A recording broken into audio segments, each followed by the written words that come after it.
বৃদ্ধ বাবা খুশি, পরিবারের মুখেও ফুটেছে হাসি।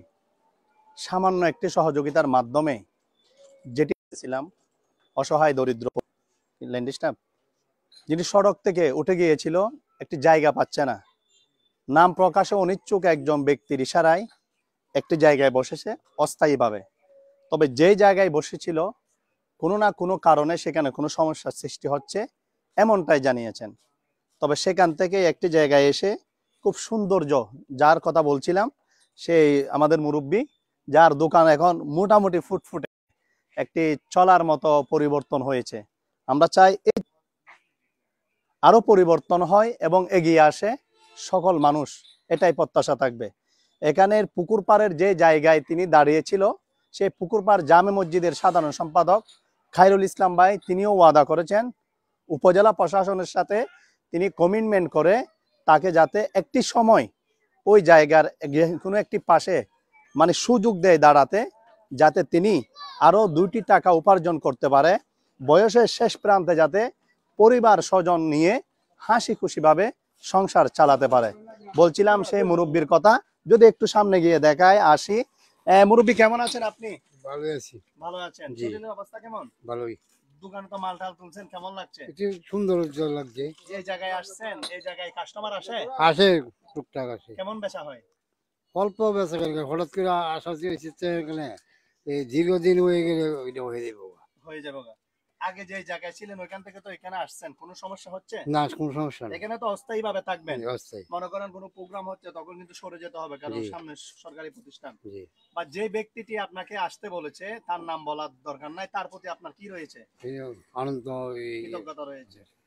আপনার ছেলে মেয়ে কয়জন বলছিলেন? চার মেয়ে, 2 ছেলে। 2 ছেলে, এই ছোট ছেলে সহ আর কি না? যারা আসে কাস্টমার, তারা কি আপনাদেরকে টাকা দিয়ে খায়? না, টাকা দিয়ে কোনো ঝামেলা তো হয় না। না? ঠিক আছে। প্রিয় দর্শক, এই সেই দোকান যেটিকে গত কিছুদিন আগে আপনাদের সাথে অনুরোধ করেছিলাম যাতে একটি জায়গার ব্যবস্থা হয়, আমরা নাম প্রকাশ করব না, অস্থায়ীভাবে এই জায়গায় তিনি আছে, এখানে কোনো ঝামেলা সৃষ্টি হচ্ছে না। তারপরেও এখানে একটি গুরুত্বপূর্ণ এলাকা, যাতে তিনি নির্দিষ্ট একটি জায়গায় দাঁড়িয়ে যাতে অল্প আয়, যেহেতু দিন আপনার বেঁচে থাকে, শরীরের অক্ষমতা, সে আগেও বলেছিলাম, অর্থাৎ কোনো জায়গায় সে শারীরিকভাবে কাজ করে যে উপার্জন করবে সেই দক্ষতা তার নেই, বিভিন্ন রোগে আক্রান্ত হয়ে আছে।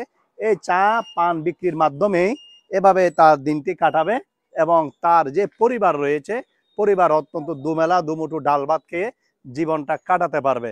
আমাদের এখানে মনে করেন আমরা যদি একজন এখানে মুরব্বী রয়েছে, মুরব্বী, এই বিষয়টি আপনি কেমন দেখছেন, যদি একটু করে আমাদেরকে বলেন। আসসালামু আলাইকুম। এই বিষয়টি কেমন দেখছেন? বিষয়টা মানে এই লোকটা মানে খুব অসহায় আর কি, ছেলে মেলে চলতে পারে না, যেমন এটা 2 ঘন্টা দিলে কোন রকম চলতে পারবে আর কি। কোনোভাবে চলতে পারবে। জি, কেমন চলতেছে এখন? এখন ভালোই চলতেছে আল্লাহর রহমতে। জি, আপনারা চা নাস্তা করেন এখানে? জি, এখানে করতেছি, এখানে করি আর কি। এখানে করেন। জি, টাকা দেন নাকি দেন না পয়সা দেয় ওই পয়সা কাই। দিয়ে খান। জি, প্রিয় দর্শক, যারা নিকলির আশেপাশে যারা আছেন তাদের কাছে অনুরোধ থাকবে, যারা অন্তত এদিকে আসবেন, এই মুরব্বি থেকে 1 কাপ চা হলেও খাবেন, বা যারা পানের নেশা আছেন তারা এরা কিন্তু পান খাবেন। যদি আমি আর একটু করে আপনাদেরকে দেখাই, ছোট্ট টং দোকান রয়েছে, যেখানে এখন দেখা যাচ্ছে মোটামুটি বন রুটি এবং পান রয়েছে। যা সবচেয়ে একটি আকর্ষণীয় হলো তিনি দাঁড়ানোর জন্য একটি ছাতা নিয়ে আসছে, যাতে করে অত্যন্ত ভালো লাগছে। শফিক ভাই, যদি একটু করে এদিকে আসেন আমার সাথে। কেমন দেখতেছেন? গত কয়েকদিন আগে তো আমরা একটা ভিডিও করেছিলাম, বা এই মানবিক কাজগুলির সাথে আমরা তো একসাথে এইভাবে কাজ করতেছি। অনেকে অনেক কিছু বলে, কিন্তু আমরা কি স্বার্থের জন্য করতেছি না নিঃস্বার্থের কাজ করতে? কেমন দেখছেন? এটা কে কি বললো এটা যায় আসে না, বিষয়টা হচ্ছে একটি মানবিক কাজ, মানুষ মানুষের জন্য, এটুকু বুঝতে হবে, এটুকু জানতে হবে। যারা জানে না তারা অনেক কিছুই বলতে পারে, কিন্তু মূলত এটা না, একজনের সহযোগিতা হাত বাড়িয়ে দেওয়া, একজনের সহযোগিতা করা, এটাই একজন মানুষের ধর্ম এবং এটাই আমরা মানি। সেই হিসাবে আমরা এই কাজটি করেছি, তাতে কোনো সমস্যা না। অসংখ্য ধন্যবাদ। প্রিয় দর্শক, আমরা দেখেছেন আমরা গত কয়েকদিন আগে নিকলি দর্পণের মাধ্যমে মানবিক সপ্তাহ বিভিন্ন সময় গিয়ে কতক্ষণ এই মুড়ে কতক্ষণ ওই মুড়ে সংসার জীবনটা চালাই। মোটামুটি যারা সামর্থ্যবান পরিবার আছেন তাইরে এরকম অসহায় পরিবারদের পাশে, শুধু উনার পাশেই বলে ওই কথা নয়, আপনার আশেপাশে যারা অসহায় পরিবার রয়েছে তাদের পাশে দাঁড়াবেন। অন্তত অর্থাৎ একটা কথা আছে, দিয়ে দন দিয়ে মন, চিনিয়ে নিতে কতক্ষণ। একটি ধন আজকে আল্লাহ তাআলা আপনাকে দিচ্ছে, কালকে কিন্তু সেটি চলে যেতে সময় লাগবে না। কিন্তু আপনি যখন সদগায়ে জারিয়া হিসেবে মানুষের কল্যাণে আপনার আয়ের অংশটুকু থেকে একটি অংশ দেবেন, এই অংশটুকু কিন্তু কিয়ামতের দিন আপনার সাক্ষী হয়ে দাঁড়াবে। পাশাপাশি আপনার সেই বরকতটুকুর কারণে সামনে আরো বরকত বাড়বে। অনেকেই মনে করে আমরা যদি 5 টাকা দিয়ে ফেলি, আমার 5 টাকা কম থেকে আপনার কমে যাবে। আসলে কমে না, সেটা সবসময় বাড়তেই থাকে। আপনি দিয়ে দেখেন আপনার বাড়বে। আমরা মানবিক যে আরেকটি নিকলি দর্পণের কাজ মহরকুনা এলাকায়, আজকে আমরা সেই ঘরের আসবাবপত্রগুলি একটু পরে নিয়ে যাব, ইনশাল্লাহ পরবর্তী সেটিও আপনাদের সামনে উপস্থাপন করব। ভালো কাজের জন্য নিকলির দর্পণ সব সময় পাশে থাকবে। কে কি বলবে, কে কি করবে, এগুলো নিকলি দর্পণ তোয়াক্কা করে না। আপনার ধন আছে কিন্তু আপনার দেওয়ার মতো মন নাই, ওই ধনের কোনো কাজ নাই। দেখবেন আপনার অনেক কিছু আসে কিন্তু সেই টাকাগুলি, সেই সম্পদগুলি এমনভাবে ব্যয় হয়ে যাবে কর্জের মধ্যে, মানসিক চাপের মধ্যে, বিভিন্ন সমস্যার মধ্যে, কিন্তু তখন সেগুলি চলে যাবে, তখন আপনি বুঝবেন না। তার আগে যেগুলি আছে সেখান থেকে অল্প সংখ্যক হলেও মানুষের কল্যাণে কাজ করেন, তাহলে আপনি পরিপূর্ণ হবেন।